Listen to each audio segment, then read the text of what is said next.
We're live. Okay, we're live.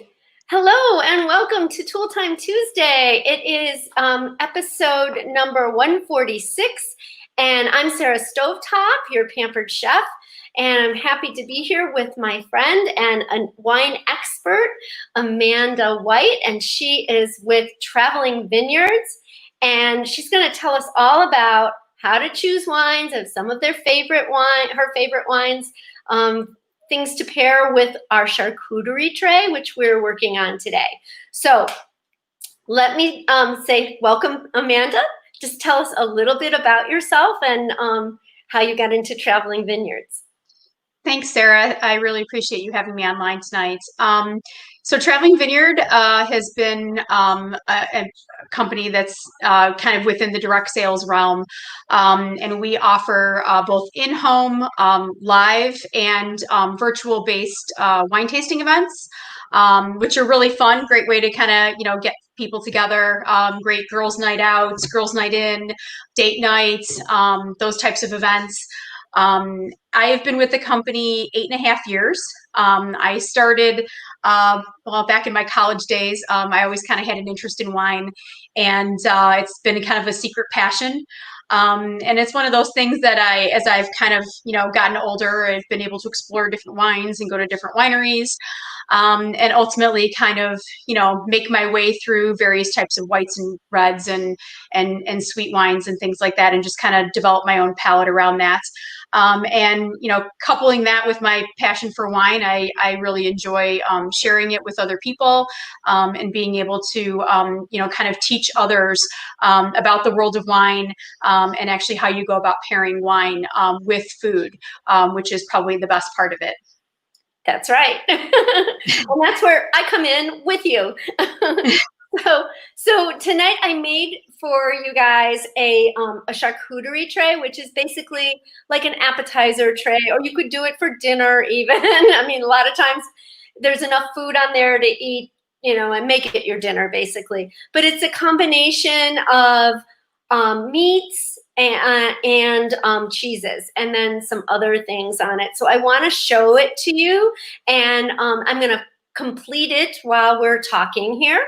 And if you're out there in Facebook land or on YouTube, feel free to comment and let us know what you're enjoying about the cast tonight. What do we call this? Our live version tonight. And yeah, let us know, and I will check the comments in just a few minutes. I'm going to stop this ticker because it's making me crazy. Okay, and then I'm going to add in my other phone here, and I'm going to take myself out. So hold on one second. This one is okay. Hold on. It gets. Okay, can you hear me now? Yeah. Okay. Okay. Great. So sometimes it just takes a minute. Okay. So there we are. Not always easy. Okay. You're doing fine. I got charcuterie tray. So this is my charcuterie tray, and I'm going to actually turn the camera down so that you can see it. So I think that will be a little bit easier for you. Hold on. Wrong way. Oh, okay, now you should see it. There you go. So this is it's based on our pampered chef. It's a turnstile, right? It's actually, yeah. Can you hear me? Okay. Yes. Okay. So this is the cheese board. And what I've done is I've just placed 3 different cheeses on it. I've got a Manchego, Blue, and a Brie. And this is sopressata, which is like a salami, an Italian salami. It's delicious. Make sure when you're slicing, it comes in a log. You want to make sure when you're slicing it that you take off, there's an outer layer on it. I actually took them off already, but it's like a little it feels like plastic, and you just want to make sure you get it off of the sides because you don't really want to be eating that. Then I've also got prosciutto, which comes in long strips of like bacon. It looks like bacon, but it's not. It's actually ham. It looks like this, and I just rolled them up. It looks much nicer rolled up. So that's my basic tray. These little bowls. This one has some cornichons in it, which are little berry sour pickles, and then some Greek olives, Kalamata olives. Then in this other one, it's fresh fig season, so I put some fresh figs in here, which are so lovely. So these are little accoutrements to go with it. Then I'm going to add just a few. It's always nice to have something crunchy, so I put a few almonds, excuse me, in there. And you kind of can do whatever you want. You just want to kind of place them around and have fun with it. There are really no rules with charcuterie other than, you know, you want food that's easily accessible and you have to have things to cut it with. And then I've got a few of these are cherries. They're the Montmorency. I don't know exactly how you pronounce it. They're kind of tart cherries and they're so delicious. Wait, can you see? There you go. Yep. The perspective on the phone and everything is so different. Anyways, so I just pop them, you know, just a few of each on there. You'll also want to have some crackers handy. I would put these just in a separate bowl for them. And then I just wanted to show you, so isn't this cool the way it turns? It's also, you can make it stationary. You just press on this, pull up on this button and it locks it in place. So it's a lazy Susan when you want it to be. And then when you don't want it to be, you just lock it in place, which is really nice. And then this all set also comes not only with the little bowls and the spoons, a couple spoons, one for each bowl. It's got all these different cutting and spreading tools. You've got a knife. I always love these knives with the open, that open weave. And then this is the spreader, a little fork to spear your, you know, your meat with. And then this is considered, I forget what they call this. It's a crumbler, I believe. And it's good for crumbling cheese or taking like a hard cheese off. Like this is hard cheese and it just comes off really easily with the crumbler. So that's my charcuterie board. All the tools can go in this little packet here, little drawstring bag, and to be put away. And I actually use the Lazy Susan a lot, just generally everyday thing. So there you have it. If you have any questions about that, I'm happy to share whatever you would. There we go. If you have any questions. So Amanda, let me check the chat to see if there are any questions or comments. What kind of wine are you having? Aha, that's what we just were asked. We're asked what kind. That's my husband. Good questions. What kind of wine are we having? Well, right now we're not having any wine, although I probably should have opened a bottle, right? But Amanda's ready. What are you drinking? This is actually a red blend. It's Cabernet Sauvignon with Merlot and Petit Syrah. Those are some of my favorite wines. Did I order that one? I know I've had some of your wines and I don't remember which ones I've had now. That's my problem. I can look them up for you. You could. Okay. All right. Definitely, because I need to order some more. All right. So tell us, what would you pair with something on this board? So, so for the items that you have on the board there, by the way, it looks beautiful. You did a great job with putting all that together. So just kind of a general, you know, commentary about wines with charcuterie boards in general. So, most charcuterie boards are based around lots of fat and lots of salt. And those are really kind of the dominant things that come into play as far as building one of those boards out. So you really need acidity as part of that in your wines to help not only refresh the palate, but it also works well with creamier textures and things like that to kind of cut through that. You can also use bubblies. So if you have champagne or cava or prosecco, a lot of those types of wines are very friendly as far as being able to kind of work their way across multiple areas of the charcuterie board. You really do want to try to avoid overly grassy wines. Certain Sauvignon Blancs can be very grassy, or any sort of big structured or very complex wines like Cabernet Sauvignons or Bordeaux blends. They tend to kind of clash with the delicate flavors of the charcuterie board. And that's particularly true of reds that have like more of a tannin or a wood or maybe like a leathery flavor that kind of makes up the wine. Good all-around choices tend to be more light to medium bodied reds. My personal favorite, which is very food friendly, is a Beaujolais. I absolutely love that wine. It's great when you go out to restaurants and you're looking to order a bottle and go across multiple meals at once and kind of share the bottle with others at your table. That's a really forgiving wine. You can also do Cabernet Franc, Grenache, Nero d'Avola, Shiraz. And if you want to get into something a little light, fruity, bubbly, you can do Lambrusco. Anything from Loire Valley in France as a red is a good choice. You can also go, more into Italian style as well, depending upon the items that are on your board. You can do Amarone as an Italian white. You can also do Valpolicella as another one. Riesling, Chardonnay, any sort of vibrantly acidic Sauvignon Blanc works as well. Also rosés. Rosés tend to go well with foods that are saltier and can pair really well with the creamier cheeses. So for the items that you have on the board there, the soppressata as the Italian pepperoni. One rule of thumb as far as charcuterie boards, if you build the charcuterie board around Italian-based foods, you want to use Italian wines. If you have French-based foods, you want to use French wines. There's a rule in the wine industry that says what grows together goes together. So if they're from similar regions or from similar areas, those are going to be food and wine that are going to go together without major, clashes.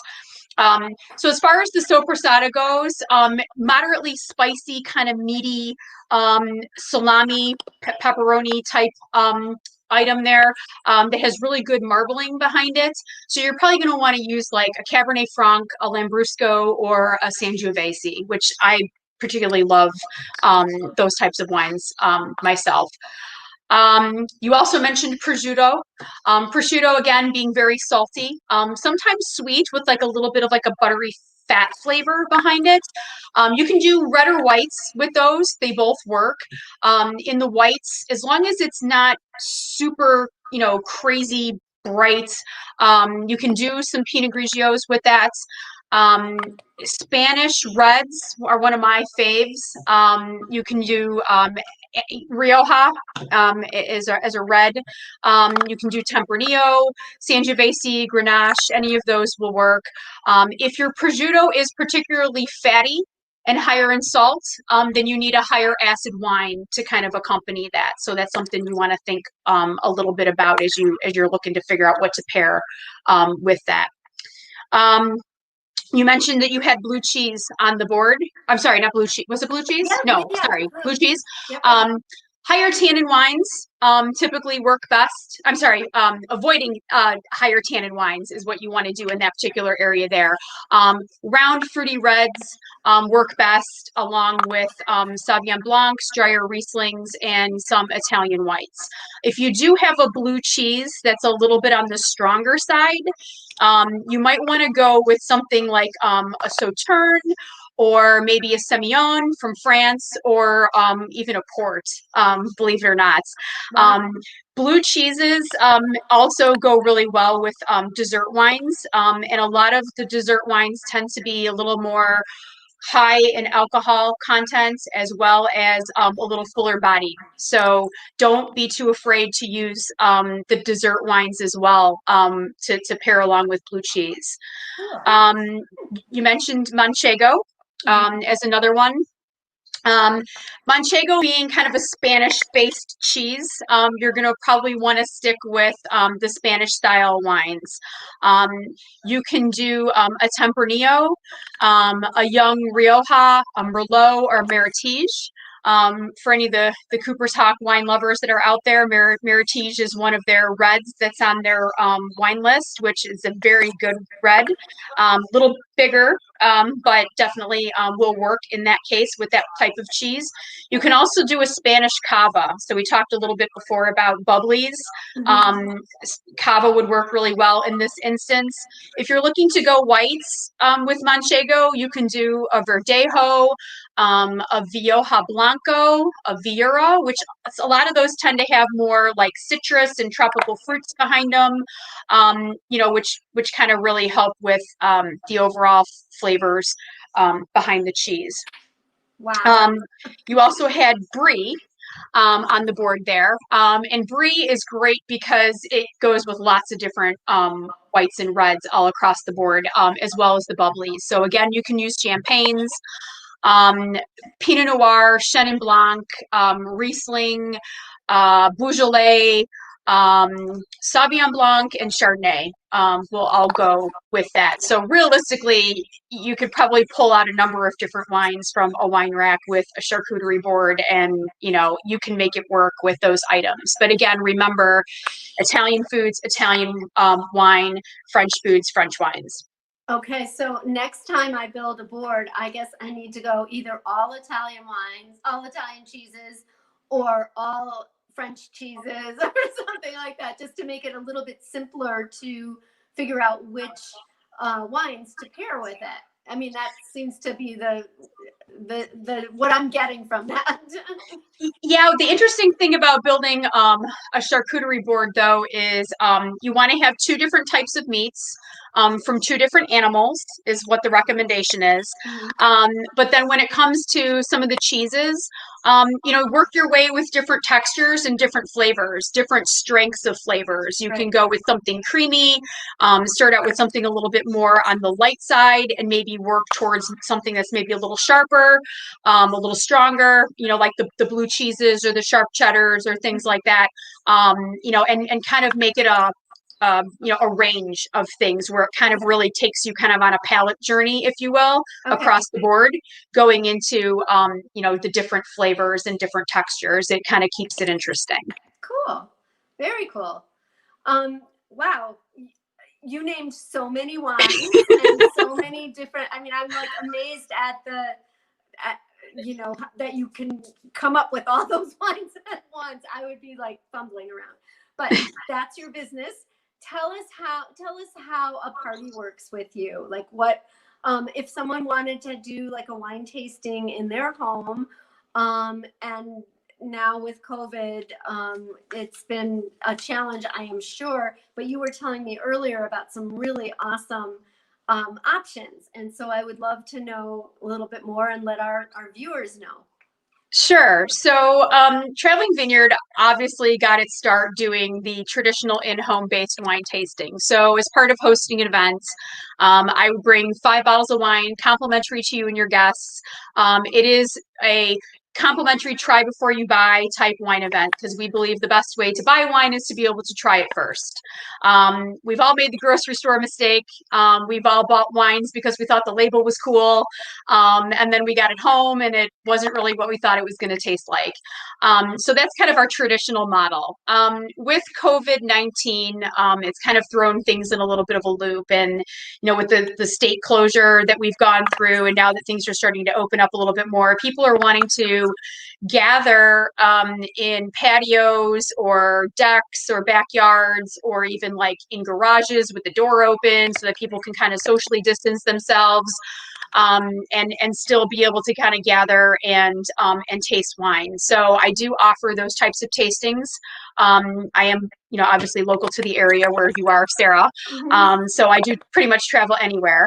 But we do offer virtual formats, which we can do in a number of different ways.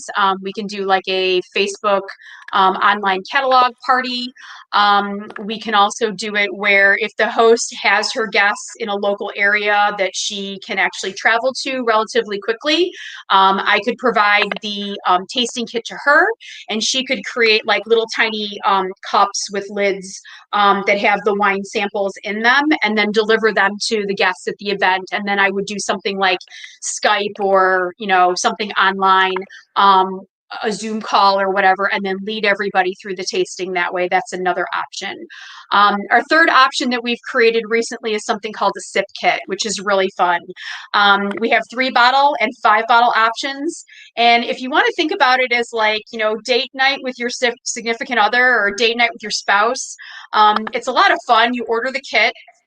It arrives directly to your door, and you literally sit down, pop open the wines, pick out some food pairing options that might go with those wines.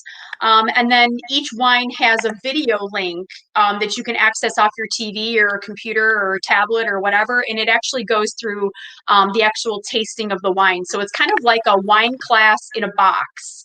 And it's super fun, and it's really taken off throughout the entire company. But it's awesome because realistically, if you don't want to have anybody over in your home, you don't feel comfortable maybe having gatherings of people due to COVID-19 quite yet, it is an option for you to still do your own in-home private tasting event. You purchase the wine, you keep the wine when you're done, whatever is left over is yours.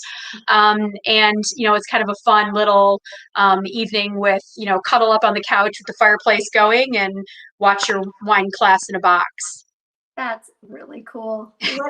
What a way to really rise to the occasion and be creative with something new. Everybody's got to do that. All our businesses are virtual now, and you have to come up with something new. So that is really cool. So how can someone get in touch with you if they would like to do one of those 3 options? So, I can certainly post the link to my personal business website for the company in the link for the video here. But my email address is iwinealot76@aol.com, and that's IWINEALOT76. And you're welcome to shoot me an email. You can also find me on Facebook under Amanda White. You can shoot me a message through Facebook Messenger if you're interested in hosting an event. We do have some new wines that have just come out recently. This is our Steeple Street Chardonnay from Lodi, California. This is a brand new vintage for us. Steeple Street has been with us for a number of years. Very, very popular wine, and does go in and out of inventory relatively quickly. So that one's one of our new ones. Very, very proud of this next Lazy Lab. This is actually our first certified organic wine from Washington State. Wait a second. It's called Lazy Lab, as in Labrador Retriever? Yeah. I have my Lazy Lab right here. And he's been patiently waiting for his biscuit. Oh my gosh. All right. Tell us about that, and then we'll give him his biscuit. He probably wants more what's on that charcuterie tray than the biscuit. Oh, yes, he's been sniffing around for that. But this one is from Washington State, and it's brand new. We do have a number of different cabs in inventory. But this one is actually our #2 selling wine in the company right now. Very, very popular, and we're very proud that this is an organic certified wine. This is the first time we've actually done certified organic, so we're very proud of that. We've had a lot of people ask for that type of wine, and we haven't been able to provide that in the past until now. And then in our dessert category, we have the crowd favorite. This is the Fizzata Red. It's kind of a fun, fizzy, bubbly dessert wine. It's kind of like a little party in a bottle, I guess you can say.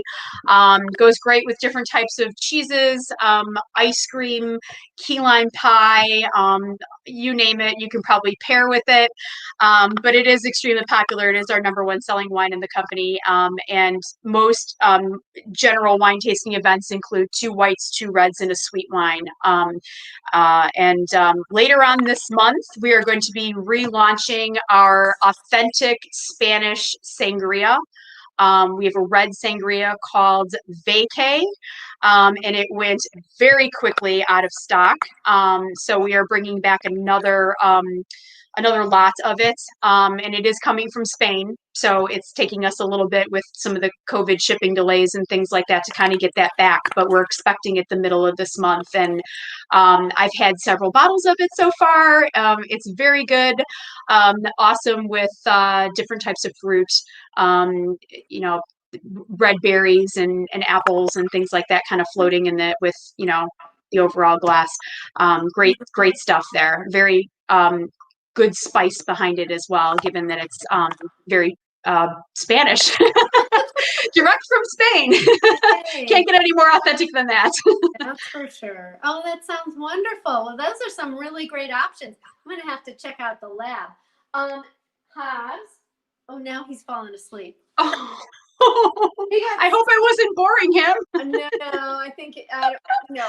He just got tired of waiting. Oh, yes. Hobbs, but he's not looking. This will get him going. There we go. Okay. There he is. There you go. Sit. Oh, such a good boy. There you go. He's 13, and I was standing by my computer, working, getting everything ready, and he was like nudging me, and I'm like, it's not time yet, but then he lost interest. Awesome. Well, Amanda, this has been fun. You have such great knowledge of wines. I am like super excited to try some of the wines that you suggested with my charcuterie board here. But I wish I had it now. So we'll have to connect about definitely getting some of that lab, because you can't not have lab in the house with a lab. But also I love the idea of that dessert wine, and there was a couple others that I was interested in now that I'm thinking I can't remember which one. I'm gonna have to go back and read and listen to this again and write down all the wines that you suggested, because there were a lot of great ones. So thank you so much for joining us tonight. I'm so glad you were able to come with us. Do you have any questions? No, I'm good. I think you did a wonderful job there, putting all those different items together and different choices that kind of lended itself to being able to talk about different types of wines, so that people have a greater awareness of what they can actually pair with different things on a charcuterie board. But thank you very much for having me tonight. This was a lot of fun. My pleasure. I hope you'll come again. Maybe we'll concentrate on like one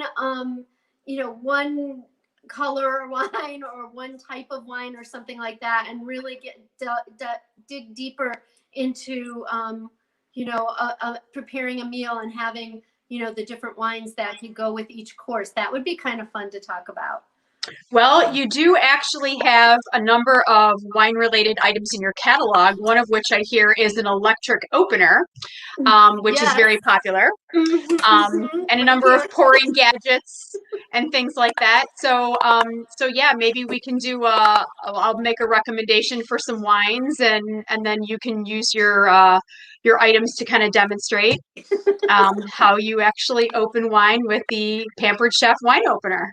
Absolutely. I would love to do that. All right. We will plan that for another time, another guest visit. And thank you so much.